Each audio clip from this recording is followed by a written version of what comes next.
What do you think about Christopher Wray? Is he a reliable person in the head of the FBI, or do you think he's pretty much? I don't know. He sounds like he's from old school. I think most FBI people are comfortable with him, and we need a change artist. Look, the FBI's got a terrible black eye. It's horrible. Christopher Wray knows that. He's not helping. It's a corrupt agency now. Yeah, it's a corrupt. I'm not talking about the 99%. You know, the rank and file. They're good. The guys that go rank and file are good. It seems like the guys that go to Washington get dirty quick. The power gets to their head. They were getting signals from the Obama White House. Go ahead and do the right thing. Go after these guys. Go after those guys. Don't touch these guys. Mm-hmm. Don't bother Hillary. Hillary's okay, but those guys you should go after. And sadly, to become a leader in the FBI, you have to be very political. And here's the key. The FBI and all the people that were against Trump were certain Hillary was going to win. Yeah. They were certain. So they were trying to ingratiate themselves to Hillary's administration by saying, look what I did for you. They never dreamed Trump would win, and their worst nightmare came true. Their worst nightmare. Yeah. And now, ultimately, many of them have been disgraced. Many of them have been fired. Most of them are under investigation. Some of them are going to go to jail. They will. And so they made a bad bet. They thought they knew where the power was going to go. They made a bad calculation. FBI should never care about the power. They shouldn't. They should not care who's president. It should be nonpartisan. Yeah, it should be truly. But Washington, I mean, Obama corrupted the generals. He got what's called political generals, not war generals, but political generals to cut deals, to make excuses, to release Taliban out of Afghanistan jail. So Trump he fired a lot of generals during his time because he didn't want to have warriors. He wanted to have politicians as generals. I mean, if you look at all the deals that Obama made, I don't understand. You know, I told you I supported him back in, but Iran deal. Yeah. It's crazy, you know, having all these money going to what is it, $1.2 billion in cash, you know, sent by three planes. Remember the pictures? There's this airline cargo plane, American military cargo, and you brought it out on these huge forklifts, and it was bundled money with a saran wrap around it. It was more money than I've ever seen possible. It was bigger than any Mexican cartel. And they're pretty big. Exactly. So, and it didn't work. Yeah, and what I don't understand is, you know, I blame the media because most of the people that I see and meet, I mean, you know everything what I'm talking about, but most of them don't even know what, you know, these issues. Well, they don't know FISA, they don't know the wiretapping, all this kind of stuff. What you and I, they don't know the Uranium One scandal. It's tragic. Part of that, we have even a greater menace. Democrats, Republicans, they have their teams, they have their intellectuals, they have their think tanks. We have a war of ideas. That's fair. Now we're seeing the source of information coming from Google and Facebook is very dangerous because now you have radical leftists that are controlling the flow of information. They're talking about how Russia tried to influence American elections. They were nothing. They spent $100,000 on Facebook ads in Maryland. They had no influence. There is no tampering. And according to Obama, it was impossible for the Russians to influence the elections. He made it clear, and he was right in this case. He said in October. Now we talk about the Chinese influencing 2020, and they're trying to do it. They're not negotiating with Trump. They want Trump to look bad while their economy is collapsing. So they're making a bad bet. They're betting that Trump is not going to be around. So Trump is now putting the squeeze on him. Exactly. The one agency that's really trying to influence the outcome of the 2020 elections is Google. Yeah. And the thing about Google Democrat, far is left. Well, it's not even Democrat. They're just they're helping the Chinese Communist Party develop an amazing surveillance state, facial recognition in China, and they're making a lot of money through that. But when Google was given a chance to help the American military come up with software to help when they're bombing a target to eliminate killing innocent victims, Google said, we're not going to do that. It's what the Israelis do. They don't want to kill all innocent civilians. They want to kill the target that's hurting them. And so the American military had this proposal to Google, and they turned it down because the employees didn't like it. The employees are anti-American. They don't like you, the people in the studio or the people watching this show. They don't like American culture. They don't like American history. And they hate Trump to such an extent, they're going to use their search engines to eliminate conservative voices. They're already doing that, right? Very successfully. We see it everywhere. And they're doing it deliberately to influence the outcome. So basically, Google's best partner is China. So China is definitely impacting the elections because Google is their willing accomplices. Google's a problem and needs to be broken up. Now They have, yeah, it's they're antitrust, right? I mean, well, they are so big and so it's like a utility. It's Yeah. like there's one gas company and they're making all the rules. We need to break it up and decentralize I agree. it. I completely in all agree. 50 states. Well, Trump's working on that right now. So the key is Google is really the great problem. Whoever controls the information, in effect, controls your thoughts. Yeah. That's why Google is so bad, because the people, there's no sense of balance. Google is horrible. They're running, you know? and if you're a conservative at Google, you get fired. They exactly, and they even shadow ban all these conservative websites. Yeah. You have to go to like DuckDuckGo.com. That's what I use. I use I go to DuckDuckGo DuckDuckGo.com. and all other sites because I found out that Google is blocking all the conservative Right. voices. Yeah.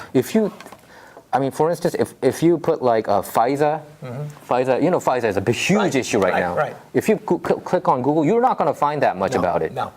Now, Google has taken any conservative voice and immediately downplays it.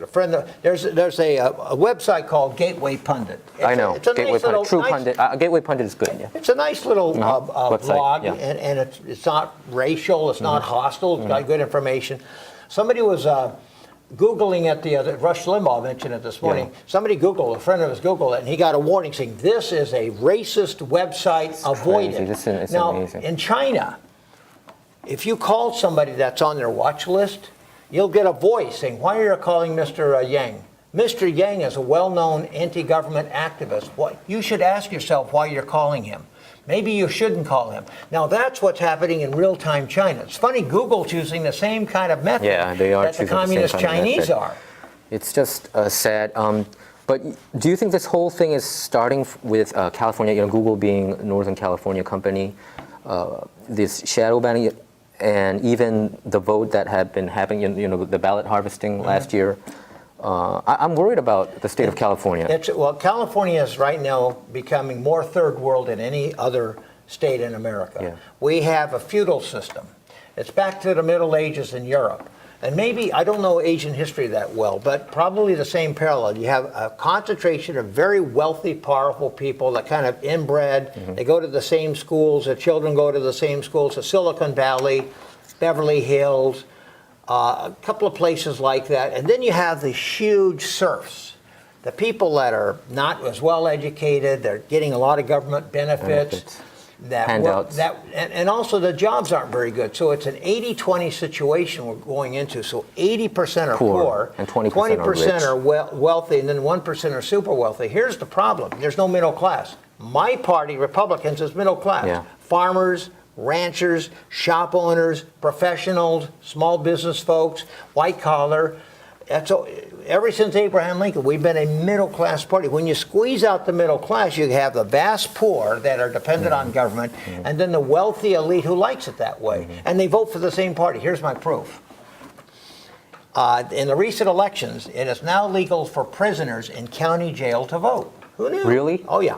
So in Alameda County, you had sheriff deputies passing out ballots to prisoners in the county jail, says, time to vote. They're going to all vote. Now think about that. Democrat, right? Who are they voting for? Democrat. The sheriff deputies who are getting a pension, and generally most of them make over $100,000 a year, and that's going to be their pension after 20 years. They get $100,000 a year for life, plus medical, plus life insurance, plus the best benefits, right? many other things. They're asking their own prisoners to vote, and they're voting for the same people. That's the irony. Wow. The prisoners and the cops are together voting for Democrats. They both get benefits out of it. That's sad. So there's more people are leaving California. California has a worse quality of life in the 50 U.S. states. Let's make it clear. More people leave California than come to California. Yeah. We are an out-migration state. 3,000 a week. 3,000 We're leaving, a week. and they're mostly middle class. They're not the super wealthy. And the poor are coming to California. They get more welfare, more benefits. Why not? They don't have to pay for much. They don't live well, because many of them have given up looking for work or given up on good education. They just gave up. They just come here to get nice benefits. But the middle class that supports all the state welfare and all the state taxes, they're looking at a situation. Let's say they were raised in Northridge, or they're raised in Fullerton, and the kids are growing up and I just went to a wedding yesterday of two Korean American. No, one Korean American kid and his wife who's Hispanic American.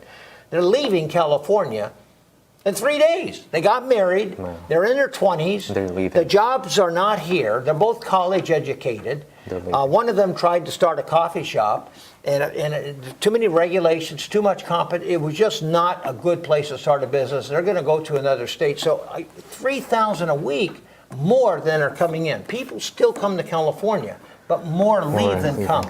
We're losing a congressional seat. We lost a congressional seat in 2000. We're growing.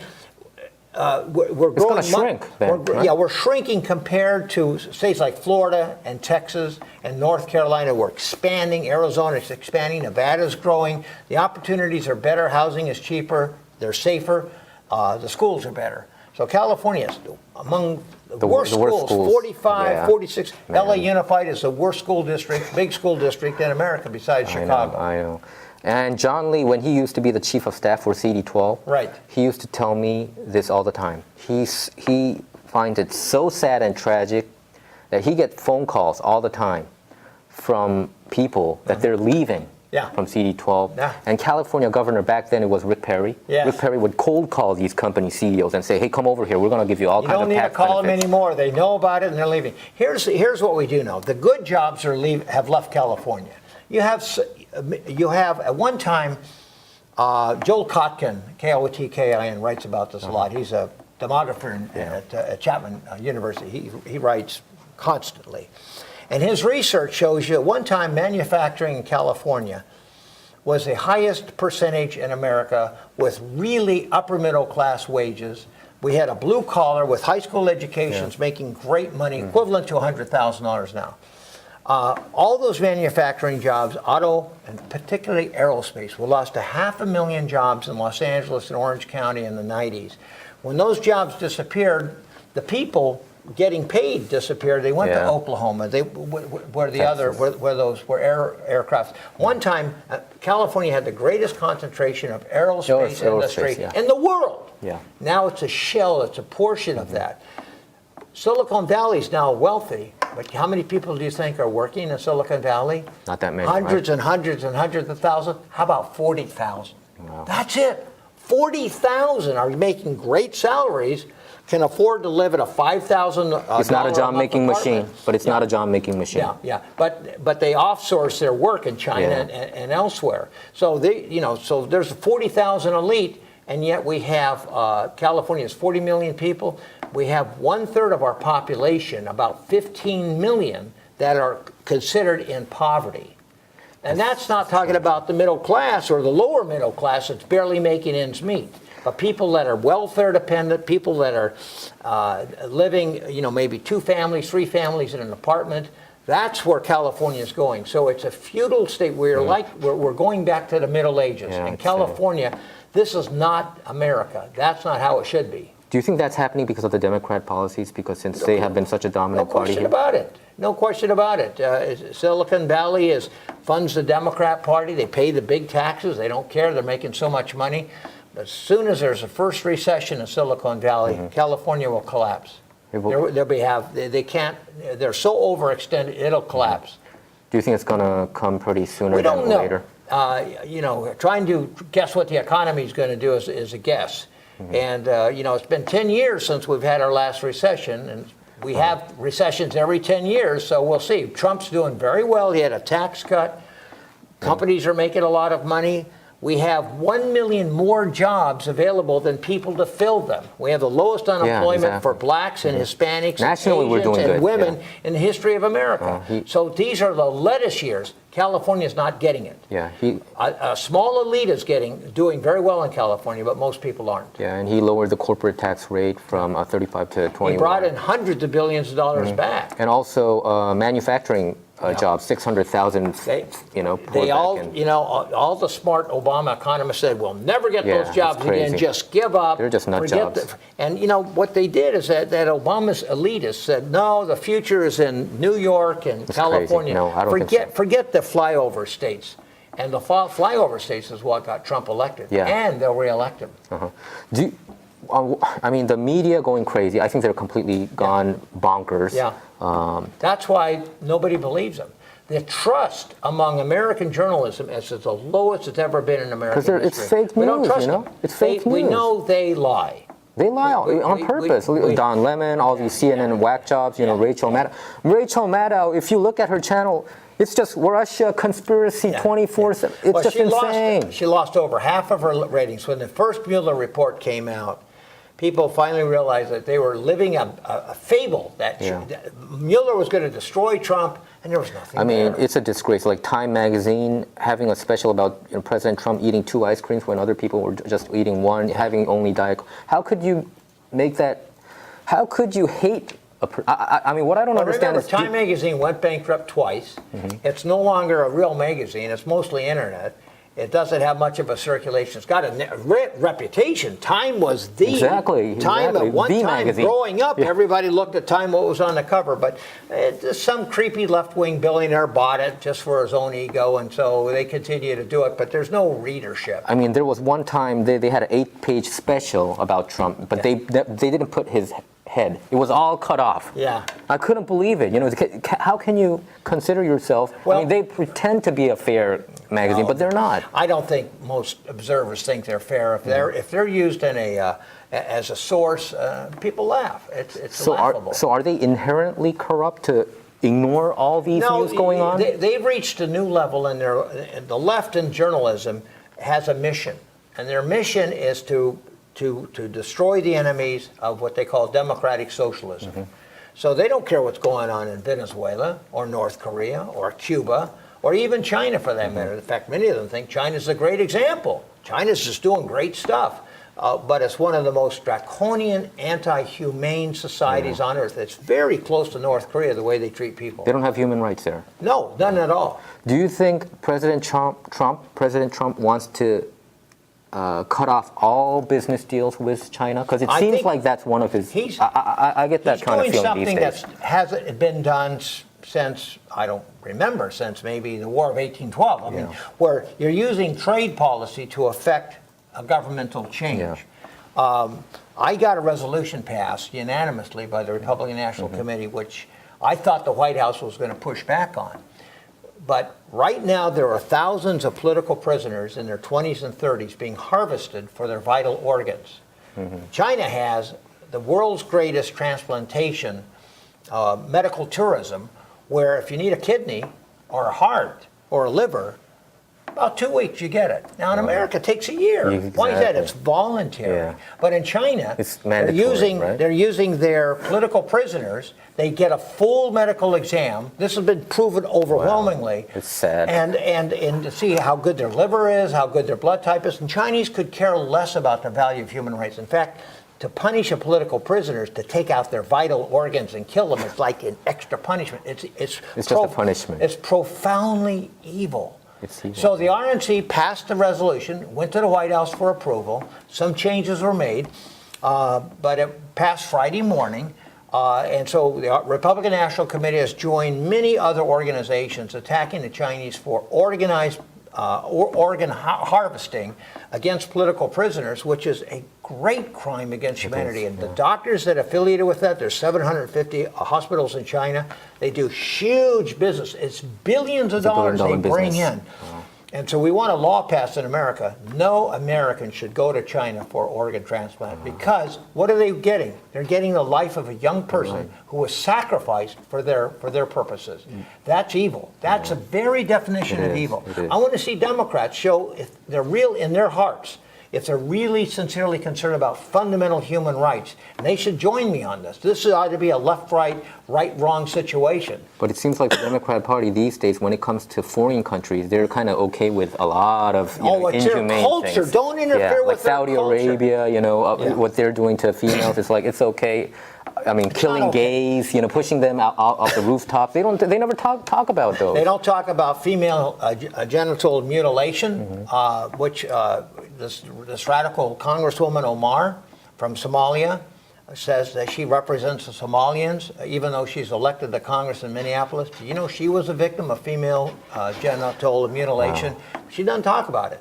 She ought to talk about it. It happened to her before she left Somalia. She was abused, and a part of her womanhood was taken away. So these kind of things the Democrats are very uncomfortable talking about because it's their allies that are involved in this. We shouldn't be afraid to talk about human rights. We have to talk about this all the time. All the time. Do you think America will eventually win against China? We have, and we will. Okay. I tell you, we had a big meeting today with several people from India. India is our greatest friend in the world because they're so big. Their population is now bigger than China. Wow. They're now beyond China. They speak English. Their history is Anglo-Saxon, so the democratic Western values are part of Indian society. Any young person that wants to get ahead in India has to speak English. That is the national language. Otherwise, there's 200 other languages within India. So they can't communicate without English. And there's American universities and schools that are very pro-American. And you know, our most successful immigrants in the whole world come from India to the U.S. So as India gets larger, more democratic, more capitalistic, they are our natural ally. And they're much more afraid of the Chinese than we are. Yeah. They have every reason. They see the Chinese are taking over ports and expanding their navy. And the Indians are lucky. This is one of those great times in history. You have a great Prime Minister Modi, and you have Donald Trump, and they get the big picture. And you have to look at the next 75 years. India is our most vital ally, plus Vietnam, especially Korea and Japan. These alliances have to be stronger than ever. So you think the stock market is going to crash a little bit like today? It really crashed down? Yeah, it wasn't much of a crash. It's, 2%. And, that's, there's some people making some good money.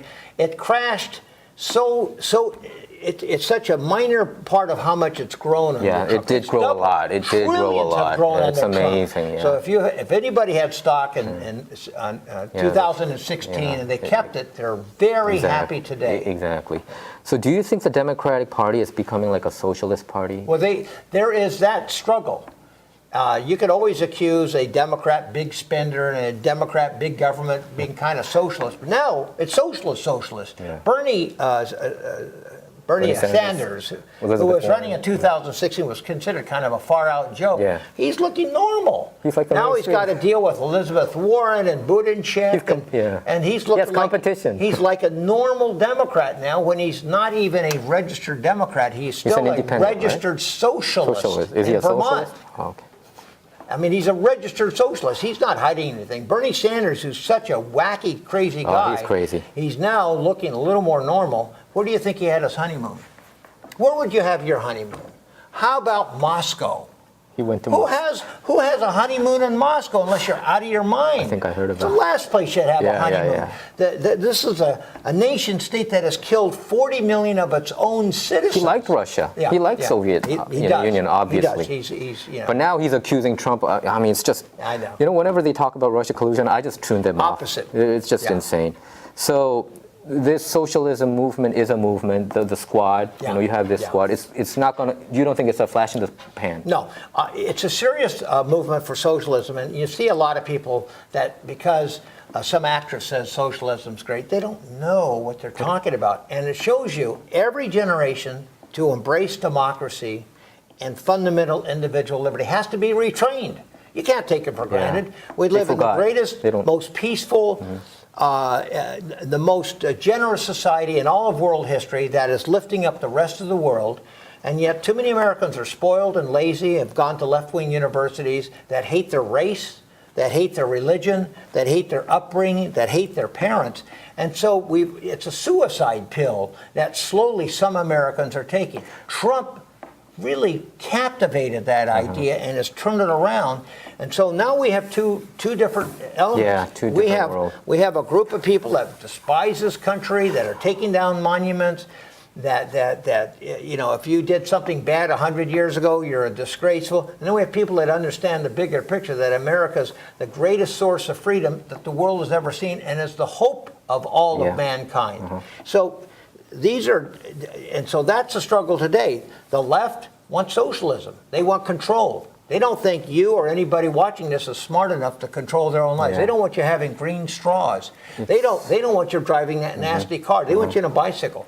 They don't. Right here in Los Angeles, they're building buildings without parking garages. Now, why is that? Because you should be on the subway so you can get beat up. You should be on a bus that doesn't work. You should be walking the streets.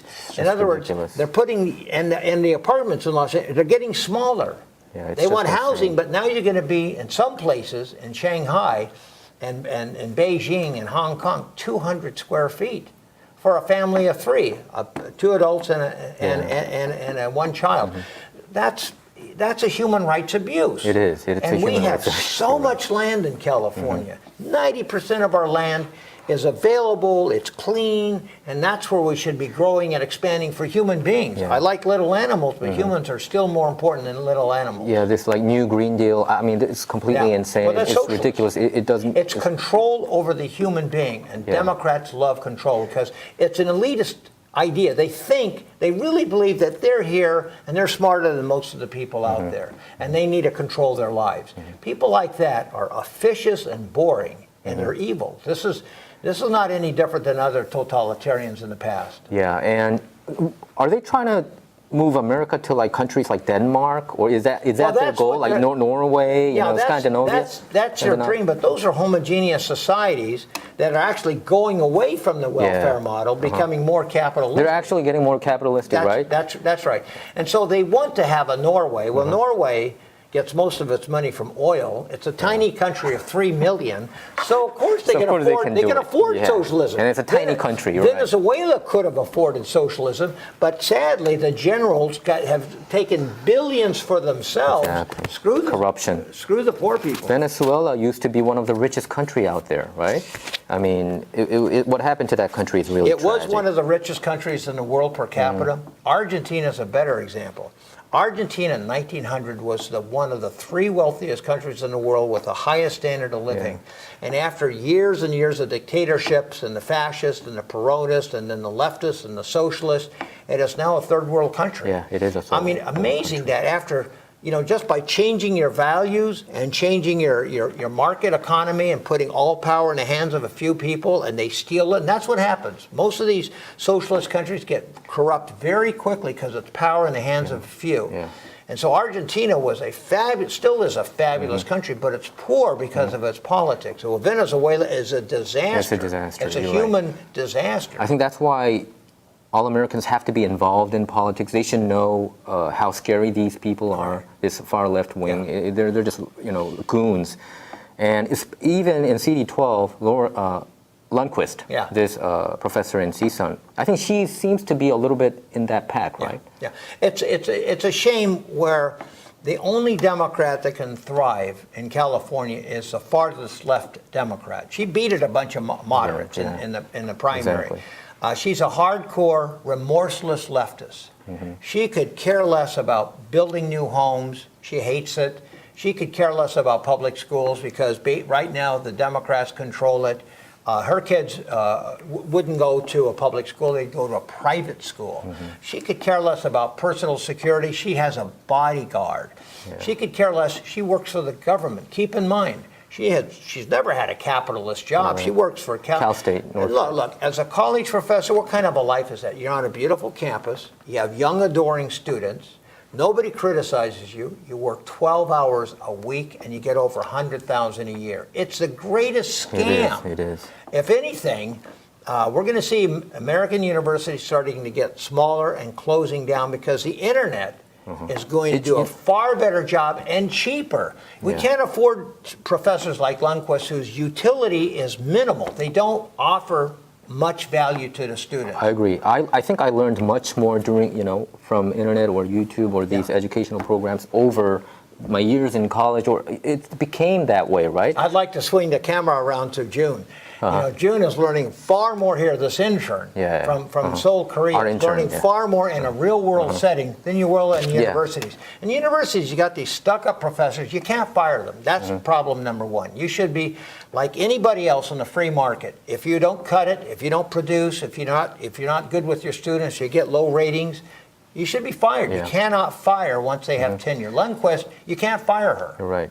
It's really unfair. And secondly, Lundquist and her allies will never allow a conservative professor in her department. I bet. When she leaves that department, they're going to hire somebody new, just as left-wing, just as anti-American as she was, because it's affixed inside the college system. Yeah. You have to, for a conservative to get a job, they have to pretend they're left-wing. That's a whole